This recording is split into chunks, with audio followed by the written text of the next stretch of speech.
নমস্কার বন্ধুরা, গল্পকথন কালবৈশাখীর আসরে সকলকে স্বাগত জানিয়ে ফিরে এলাম আরও একটি পর্ব নিয়ে। সাহিত্যিক সমরেশ বসুর জন্মশতবর্ষ উপলক্ষে তাঁর লেখা প্রথম ছোট গল্প আদাব নিয়ে আসছি আপনাদের সামনে। আদাব গল্পটির পটভূমি 1946 সালে কলকাতায় সংঘটিত সাম্প্রদায়িক দাঙ্গা। এই গল্পটি 1946 সালে শারদীয়া পরিচয় পত্রিকায় প্রকাশিত হয়। আদাব গল্পটির মাধ্যমেই সমরেশ বসু সাহিত্য জগতে পদার্পণ করেন। সমরেশ বসুর জন্ম হয় 11ই ডিসেম্বর 1924 সালে বাংলাদেশের বিক্রমপুর, ঢাকাতে। 1988 সালের 12ই মার্চ তিনি পরলোক গমন করেন কলকাতায়। গল্পকথন কালবৈশাখীর পক্ষ থেকে সমরেশ বসুর জন্মশতবর্ষে তাঁর প্রতি শ্রদ্ধা জানিয়ে শুরু করছি তাঁর লেখা প্রথম ছোট গল্প আদাব। লিখেছেন সাহিত্যিক সমরেশ বসু। রাত্রির নিস্তব্ধতাকে কাঁপিয়ে দিয়ে মিলিটারি টহলদার গাড়িটা একবার ভিক্টোরিয়া পার্কের পাশ দিয়ে একটা পাক খেয়ে গেল। শহরে 144 ধারা আর কারফিউ জারি হয়েছে। দাঙ্গা বেঁধেছে হিন্দু আর মুসলমানে। মুখোমুখি লড়াই, দা, সরকি, ছুরি, লাঠি নিয়ে। তাছাড়া চতুর্দিকে ছড়িয়ে পড়েছে গুপ্ত ঘাতকের দল। চোরাগুপ্তা হানছে অন্ধকারকে আশ্রয় করে। লুঠেরারা বেরিয়েছে তাদের অভিযানে। মৃত্যু বিভীষিকাময় এই অন্ধকার রাত্রি তাদের উল্লাসকে তীব্রতর করে তুলেছে।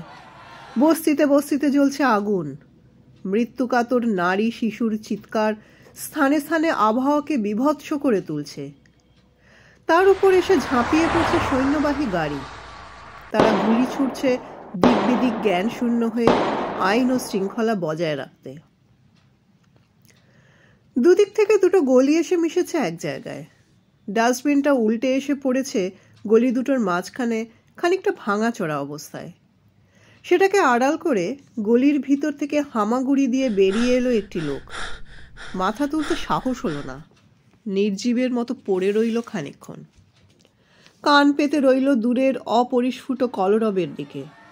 কিছুই বোঝা যাচ্ছে না, আল্লাহ আকবার কি বন্দে মাতরম। হঠাৎ ডাস্টবিনটা একটু নড়ে উঠল। আচম্বিতে শিরশিরিয়ে উঠল দেহের সমস্ত শিরা উপশিরা। দাঁতে দাঁত চেপে হাত পাগুলোকে কঠিন করে লোকটা প্রতীক্ষা করে রইল একটা ভীষণ কিছুর জন্য। কয়েকটা মুহূর্ত কাটে। নিশ্চল নিস্তব্ধ চারিদিক। বোধহয় কুকুর। তাড়া দেওয়ার জন্য লোকটা ডাস্টবিনটাকে ঠেলে দিল একটু। খানিকক্ষণ চুপচাপ। আবার নড়ে উঠল ডাস্টবিনটা। ভয়ের সঙ্গে এবার একটু কৌতূহল হলো। আস্তে আস্তে মাথা তুলল লোকটা। ওপাশ থেকেও উঠে এলো ঠিক তেমনি একটা মাথা। মানুষ। ডাস্টবিনের দুই পাশে দুই প্রাণী, নিস্পন্দ, নিশ্চল। হৃদয়ের স্পন্দন তালহারা, ধীর। স্থির চারটে চোখের দৃষ্টি ভয়ে, সন্দেহে, উত্তেজনায় তীব্র হয়ে উঠেছে। কেউ কাউকে বিশ্বাস করতে পারছে না।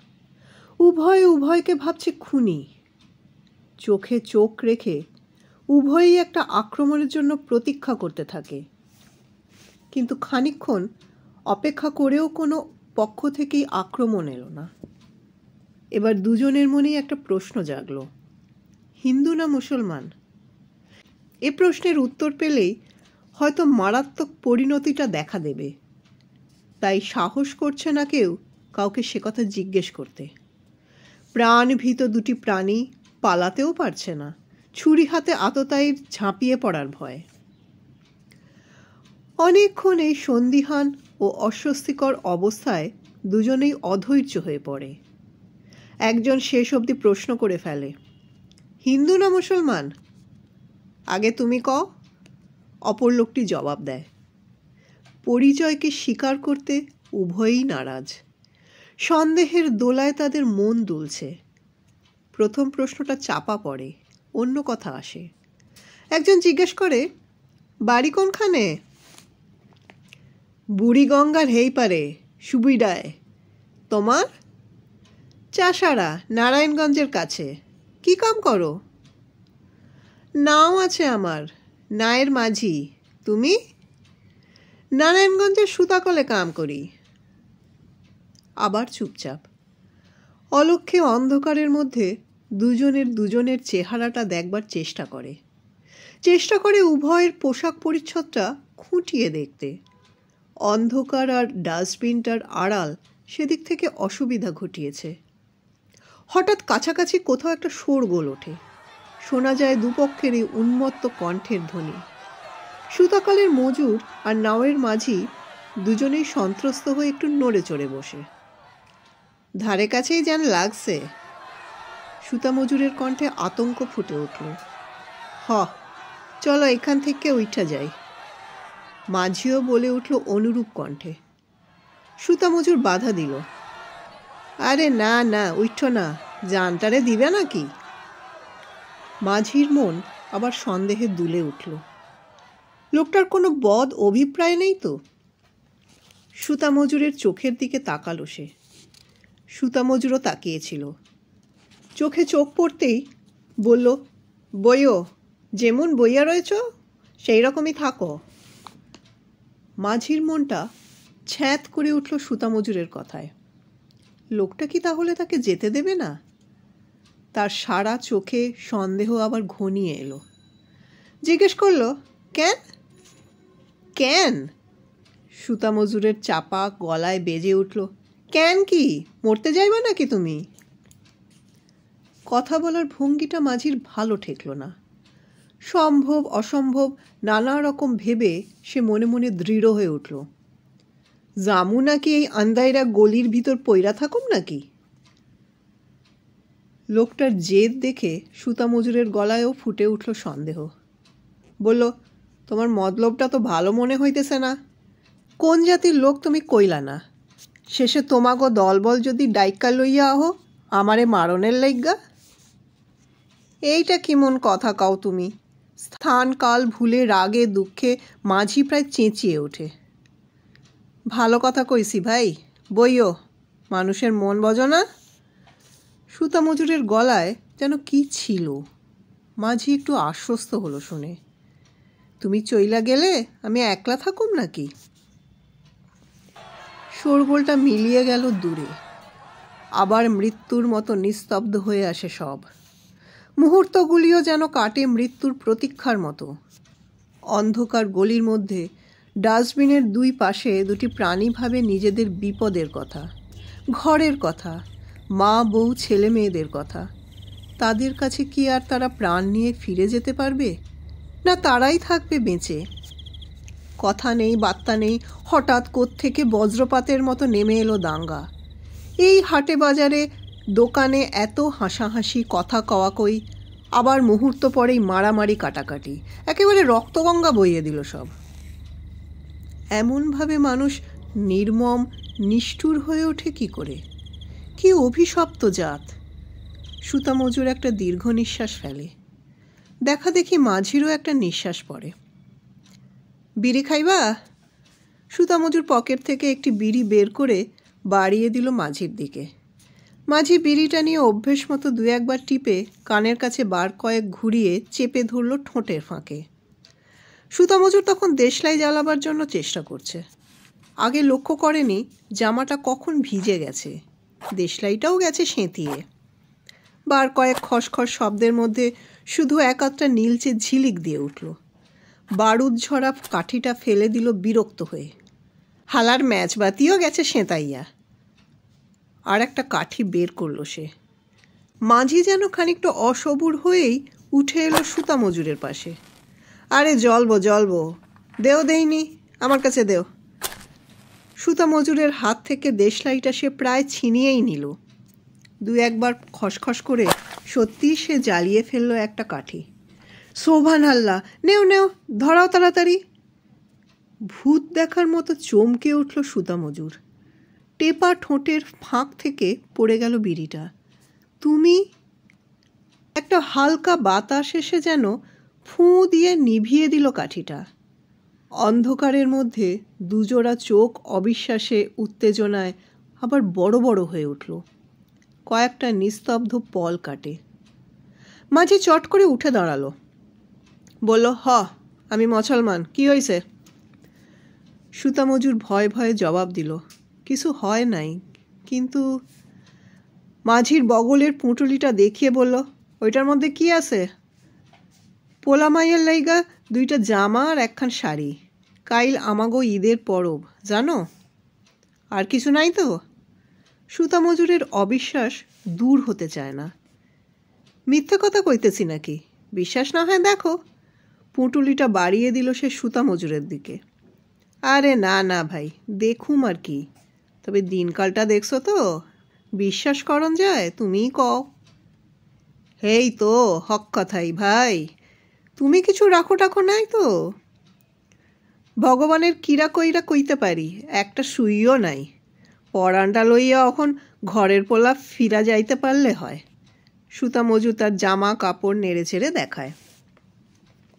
আবার দুজনে বসলো পাশাপাশি। বিড়ি ধরিয়ে নীরবে বেশ মনোযোগ সহকারে দুজনে ধূমপান করলো খানিকক্ষণ। আইসা, মাঝি এমনভাবে কথা বলে যেন সে তার কোনো আত্মীয় বন্ধুর সঙ্গে কথা বলছে। আইসা, আমারে কইতে পারো নি এই মায়ের দইয়ের কাটাকুটি কি এর লাইগা?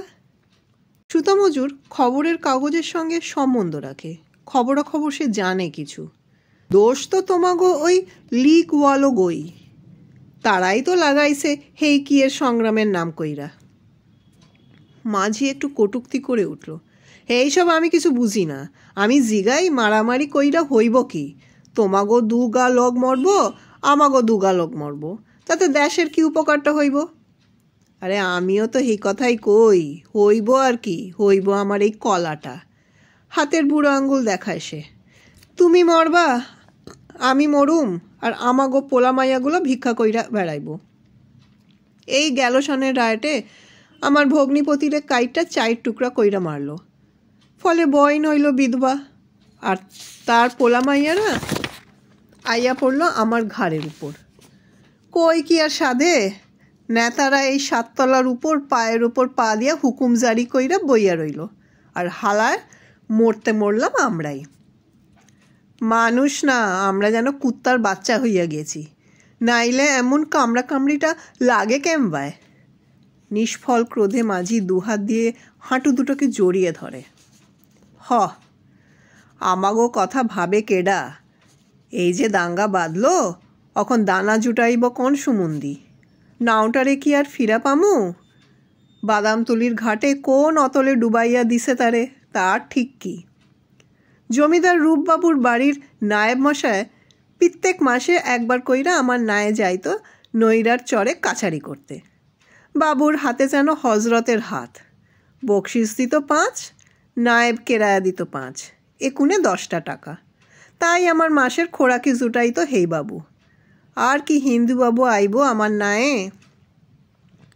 সুতা মজুর কি বলতে গিয়ে থেমে গেল।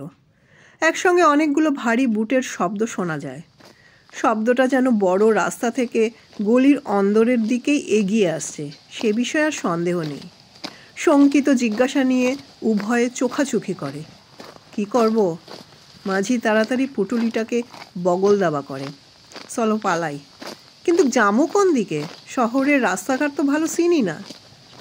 মাঝি বলল, চলো যেদিকে হোক। মিছামিছি পুলিশের মায়ের খামু না, ওই ঢ্যামনাগো বিশ্বাস নাই। ঠিক কথাই কইছো। কোন দিকা যাইবা কও, আইয়া তো পড়ল। এই দিকে। গলিটার যে মুখটা দক্ষিণ দিকে চলে গেছে সেদিকে পথ নির্দেশ করলো মাঝি। বলল, চলো, কোনো গতিকে একবার যদি বাদামতুলি ঘাটে গিয়ে উঠতে পারি তাইলে আর ডর নাই। মাথা নিচু করে মোড়টা পেরিয়ে ঊর্ধ্বশ্বাসে তারা ছুটল। সোজা এসে উঠল একেবারে পাটুয়াটুলি রোডে।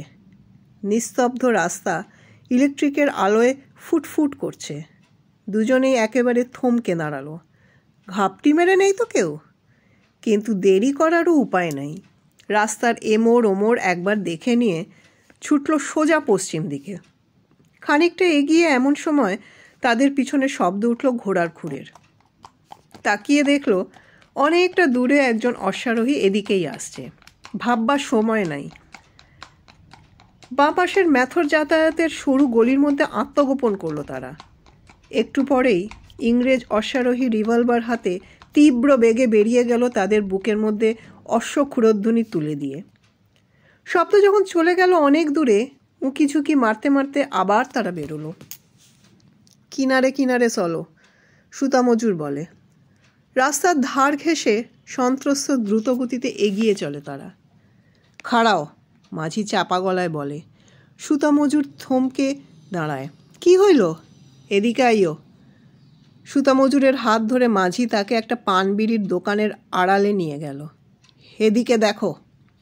মাঝির সংকেত মতো সামনের দিকে তাকিয়ে সুতা মজুর দেখল প্রায় 100 গজ দূরে একটা ঘরে আলো জ্বলছে। ঘরের সংলগ্ন উঁচু বারান্দায় 10-12 জন বন্দুকধারী পুলিশ স্থাণুর মতো দাঁড়িয়ে আছে, আর তাদের সামনে ইংরেজ অফিসার কি যেন বলছে অনর্গল পাইপের ধোঁয়ার মধ্যে হাত মুখ নেড়ে। বারান্দার নিচে ঘোড়ার জিন ধরে দাঁড়িয়ে আছে আর একটা পুলিশ। অশান্ত চঞ্চল ঘোড়া কেবলই পা ঠুকছে মাটিতে।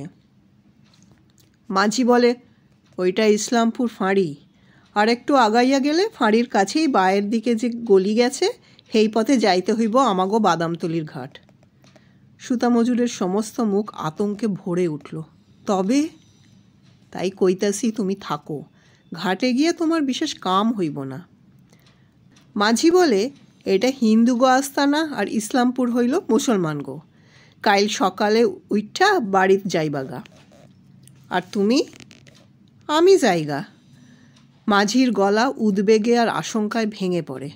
আমি পারুম না ভাই থাকতে। আজ 8 দিন ঘরের খবর জানি না, কি হইল না হইল আল্লাহই জানে। কোনো রকম কইরা গলিতে ঢুকতে পারলেই হইল, নৌকা না পাই সাঁতরাইয়া পার হমু বুড়িগঙ্গা। আরে না না মিয়া, করো কি? উৎকণ্ঠায় সুতা মজুর মাঝির কামিজ চেপে ধরে। কেমনে যাইবা তুমি? আবেগ উত্তেজনায় মাঝির গলা কাঁপে। ধৈর্য না ভাই, ছাইরা দাও। বোঝো না তুমি, কাইল ঈদ, পোলা মাইয়ারা সব আজ চাঁদ দেখছে, কত আশা কইরা রয়েছে তারা নতুন জামা পিনবে, বাপজানের কোলে চড়বে। বিবি চোখের জলে বুক ভাসাইতেছে। পারুম না ভাই, পারুম না, মনটা কেমন করতাছে। মাঝির গলা ধরে আসে। সুতা মজুরের বুকের মধ্যে টনটন করে ওঠে। কামিজ ধরা হাতটা শিথিল হয়ে আসে। যদি তোমায় ধৈরা ফেলায়? ভয় আর অনুকম্পায় তার গলা ভরে ওঠে। পারবো না ধরতে, ডরাইও না। এইখান থাইক্কা যেন উঠছ না। যাই, ভুলুম না ভাই এ রাতের কথা। নসিবে থাকলে আবার তোমার লগে মোলাকাত হইব। আদাব। আমিও ভুলুম না ভাই। আদাব। মাঝি চলে গেল পা টিপে টিপে। সুতা মজুর বুক ভরা উদ্বেগ নিয়ে স্থির হয়ে দাঁড়িয়ে রইল। বুকের ধুকধুকানি তার কিছুতে বন্ধ হতে চায় না। উৎকর্ণ হয়ে রইল সে। ভগবান, মাঝি যেন বিপদে না পড়ে। মুহূর্তগুলি কাটে রুদ্ধ নিঃশ্বাসে। অনেকক্ষণ তো হলো, মাঝি বোধহয় এতক্ষণে চলে গেছে। আহা, পোলা মাইয়ার কত আশা, নতুন জামা পরবে, আনন্দ করে পরবে। বেচারা বাপজানের পরান তো। সুতা মজুর একটা নিঃশ্বাস ফেলে। সোহাগে আর কান্নায় বিবি ভেঙে পড়বে মিয়া সাহেবের বুকে। মরণের মুখ থাইক্কা তুমি বাইচে আসো? সুতা মজুরের ঠোঁটের কোণে একটু হাসি ফুটে উঠল। আর মাঝি তখন কি করবে? মাঝি তখন হল্ট। ধক করে উঠল সুতা মজুরের বুক। বুট পায়ে কারা যেন ছোটাছুটি করছে, কি যেন বলা বলি করছে চিৎকার করে। ডাকু ভাগতা হ্যায়। সুতা মজুর গলা বাড়িয়ে দেখল পুলিশ অফিসার রিভলভার হাতে রাস্তার উপর লাফিয়ে পড়ল। সমস্ত অঞ্চলটার নৈশ নিস্তব্ধতাকে কাঁপিয়ে দুবার গর্জে উঠল অফিসারের আগ্নেয়াস্ত্র। দুটো নীলচে আগুনের ঝিলিক। উত্তেজনায় সুতা মজুর হাতের একটা আঙ্গুল কামড়ে ধরে। লাফ দিয়ে ঘোড়ায় উঠে অফিসার ছুটে গেল গলির ভেতর। ডাকুটার মরণ আর্তনাদ সে শুনতে পেয়েছে। সুতা মজুরের বিহ্বল চোখে ভেসে উঠল মাঝির, বুকের রক্তে তার পোলামাইয়ার, তার বিবির জামা, শাড়ি, রাঙা হয়ে উঠেছে। মাঝি বলছে, পারলাম না ভাই, আমার ছাওয়ালরা আর বিবি চোখের পানিতে ভাসব পরবের দিনে। দুশ্মনরা আমারে যাইতে দিল না তাগো কাছে। গল্পটি ভালো লাগলে লাইক বোতামটি টিপে উৎসাহিত করবেন। গল্পকথন কালবৈশাখী চ্যানেলটি সাবস্ক্রাইব করে আমাদের পাশে থাকবেন। চ্যানেলের সব রকম আপডেট পেতে বেল আইকনটি টিপতে ভুলবেন না। ধন্যবাদ বন্ধুরা।